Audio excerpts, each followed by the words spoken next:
Alrighty, we are going to engage in my fun little hobby of counter apologetics. This is the book we're going to be reading.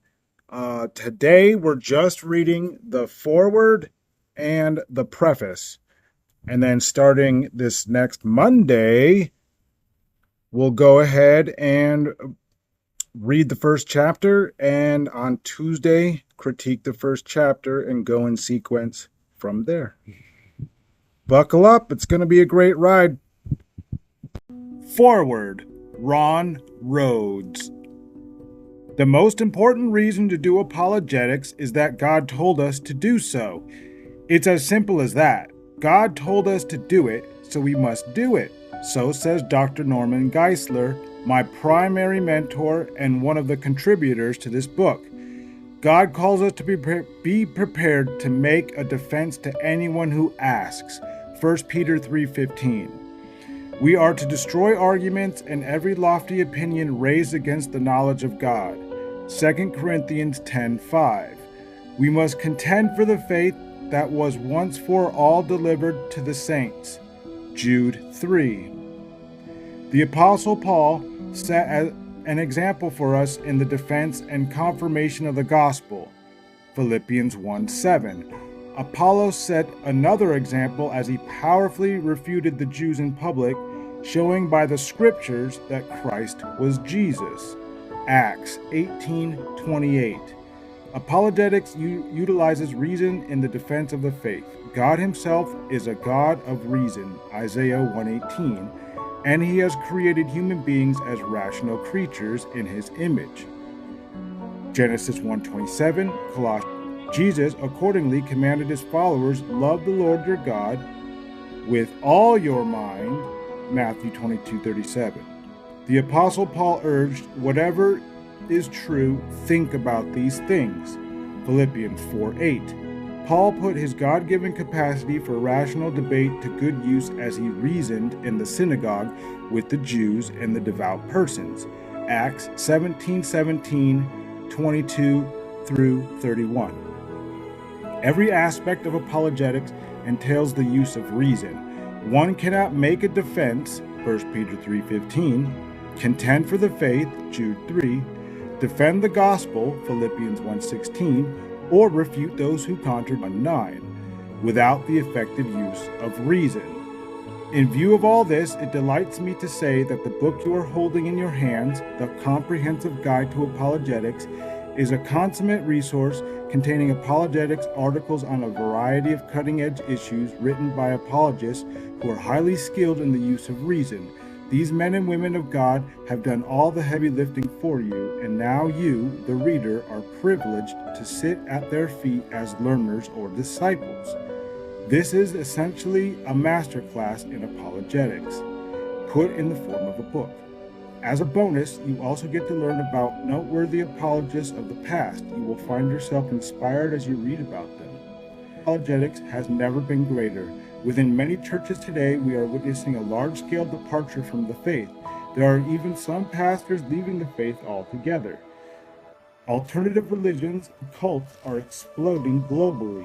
Hybrid religions are popping up on the religious landscape. Christian Wicca is an example. Tolerance for any belief system and any behavior has become the new golden rule. Many today hold that anything can be true for the individual, but nothing can be true for everyone. Meanwhile, atheists and agnostics are more militant and vitriolic than ever. Naturalists and evolutionists continue to portray those who believe in the Genesis account of creation as intellectual Neanderthals. The idea that the Bible could be compatible with science evokes laughter in some institutions of higher learning. Worldview confusion is pervasive, with many around the world now embracing agnosticism, materialism, rationalism, scientism, moral relativism, postmodernism, atheism, pantheism, monism, and pantheism, all of which stand against Christianity. We need top apologists who are well versed in the use of reason to show us how to answer all this. And that's what you've got in this book. Dare I say, the task of apologetics cannot be left in the hands of professional apologists alone? The challenge is just too massive. The involvement of countless Christians around the world is necessary if today's relentless attacks against Christianity are to be repelled. As Blaise Pascal put it, the entire ocean is affected by a single pebble. Every Christian can make a difference. A great thinker once said, "Let him that would move the world first move himself." It begins with you. That is why I'm thrilled that you have this book in your hands. Your commitment to reading it shows that you are among the many whom God is raising up today to make a difference in our world. As you read and reflect on the articles in this book, I can promise you that you'll become more adept at using apologetics to engage culture. But there's an added benefit. You will also find your faith is bolstered and enlivened. Guaranteed.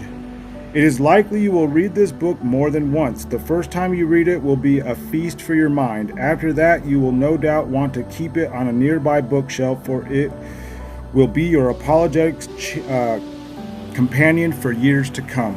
Ron Rhodes, THD, THM, author. End forward. Preface. The battle for hearts and minds. At the dawn of the 21st century, challenges to the Christian worldview have increased in both intensity and sophistication, challenge even the brightest among us. The skeptic's sharp criticism of Scripture, disbelief in God, promotion of postmodernism, and the social progressives' relentless push for special rights have created a formidable beachhead in the war of ideas. Collectively, these critical notions have spawned numerous questions and arguments that have been weaponized by our critics to bludgeon the very foundations of Christianity. Make no mistake, this war has been raging for centuries and now has reached a fever pitch, especially within academic institutions as well as the media.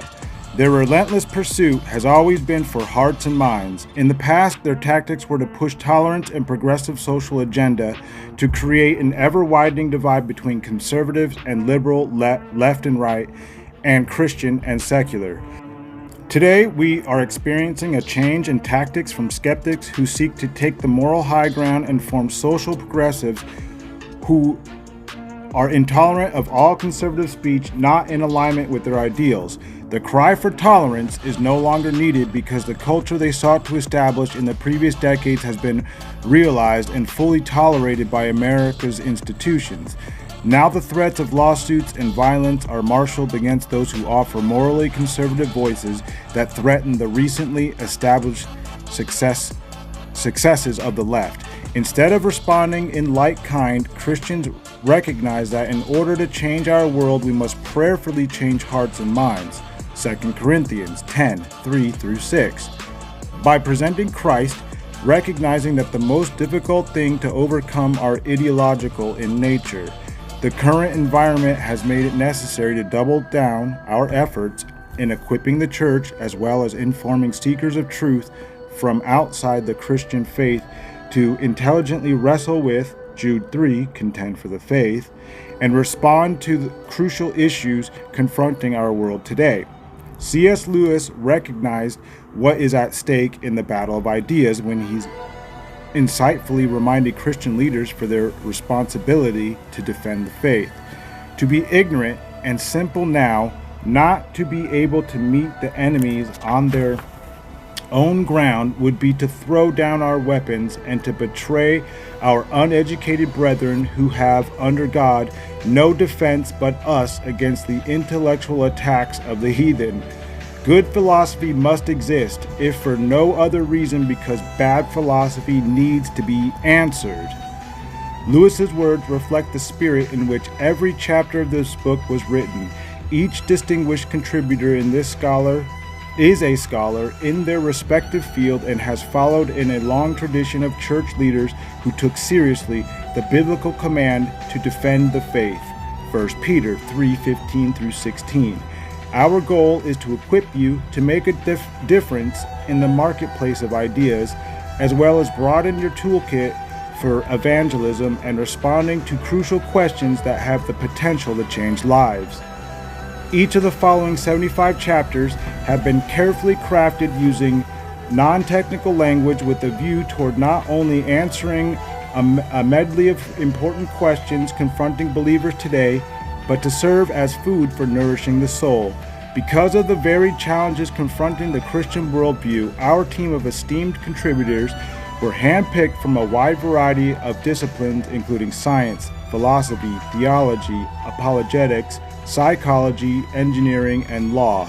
Each essay is designed for learning, offering you useful content to employ in your apologetic evangelism. What is more, it is our desire that you grow in both your relationship with Christ and your courage to offer fresh insight in a winsome and humble manner during your interaction with others. The final goal of this work is twofold. 1. To equip the church body to engage culture for Christ. And 2. The salvation of the lost. Our prayer is that you will have a life-changing experience with truth as you journey through this book. In a world of doctrinal decay and the ever-present lure to compromise biblical truth, we would do well to remind ourselves of the eccentric, uncompromising, camel hair wearing desert preacher John the Baptist. The church needs more uncompromising leaders, faithful believers, and steadfast voices clothed in camel hair. Joseph M. Holden, Ph.D., President, Veritas International University, General Editor. All right, folks, join us on Monday for reading Part 1, Questions about Apologetics and Truth. Chapter 1, What is Apologetics and Why Do We Need It? Norman L. Geisler. Then join us on Tuesday for Jester Jekyll's Counter Apologetics. Thank you. Well, folks, that's what I got for you today. As always, be well on your journey.